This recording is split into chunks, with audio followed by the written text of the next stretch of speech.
احتساب عدالت نے مسلم لیگ نون کی نائب صدر مریم نواز کے خلاف جعلی ٹرسٹ ڈیڈ کی درخواست خارج کر دی۔ مریم نواز کے خلاف ایون فیلڈ ریفرنس میں جعلی ٹرسٹ ڈیڈ پیش کرنے سے متعلق کیس کی سماعت احتساب عدالت اسلام آباد کے جج محمد بشیر نے کی۔ ڈپٹی پراسیکیوٹر جنرل نیب سردار مظفر عباسی نے عدالت میں دلائل پیش کرتے ہوئے کہا کہ ایون فیلڈ ریفرنس میں ٹرسٹ ڈیڈ جعلی تھی۔ مریم نواز نے کہا تھا کہ عدالت کا دائرہ اختیار نہیں کہ یہ عدالت کا خصوصی دائرہ اختیار ہے۔ اس دوران مریم نواز نے نیب پراسیکیوٹر سے مکالمہ کرتے ہوئے کہا کہ آپ کو 1 سال کا عرصہ کیوں لگا عدالت کو یاد دلانے میں؟ نیب پراسیکیوٹر نے جواب دیتے ہوئے کہا کہ وہی بتا رہا ہوں۔ مریم نواز نے نیب پراسیکیوٹر سے کہا کہ آپ نے تھوڑی سی دیر کر دی، بس 1 سال، جس پر نیب پراسیکیوٹر نے جواب دیتے ہوئے کہا کہ دیر آئے درست آئے۔ مریم نواز کے وکیل امجد پرویز بٹ نے دلائل پیش کرتے ہوئے کہا ہر وقت بندہ درست نہیں آتا۔ امجد پرویز بٹ کا کہنا تھا کہ احتساب عدالت میں درخواست دائر کرنا نیب کا اختیار نہیں بلکہ یہ عدالت کے خصوصی دائرہ اختیار میں آتا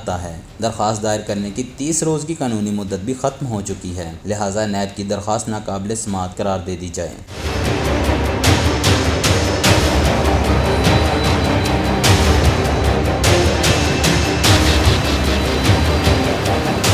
احتساب عدالت نے فریقین کے دلائل سننے کے بعد مریم نواز کے خلاف نیب کی جانب سے دائر جعلی ٹرسٹ ڈیڈ ریفرنس کی درخواست ناقابل سماعت قرار دے کر خارج کر دی۔ فیصلے کے بعد مریم نواز نے میڈیا سے گفتگو کرتے ہوئے کہا کہ مسلم لیگ نون کے جتنے قائدین کو گرفتار کرنا ہے کر لیں، ہم ڈرنے والے نہیں ہیں۔ مریم نواز کا مزید کہنا تھا کہ ہم سے بات چیت کے لیے متعدد بار رابطہ کیا گیا لیکن ہم نے بات چیت نہیں کی کیونکہ میں اور میاں صاحب بات چیت کے لوازمات پورے نہیں کر سکتے۔ اس دوران ایک صحافی نے سوال کیا کہ وہ کون سے لوازمات ہیں جو پورے نہیں کر سکتے۔ مریم نواز نے جواب دیتے ہوئے کہا کہ بات چیت کے لیے اصولوں کی قربانی دینا پڑتی ہے جس کے لیے ہم بالکل بھی تیار نہیں ہیں۔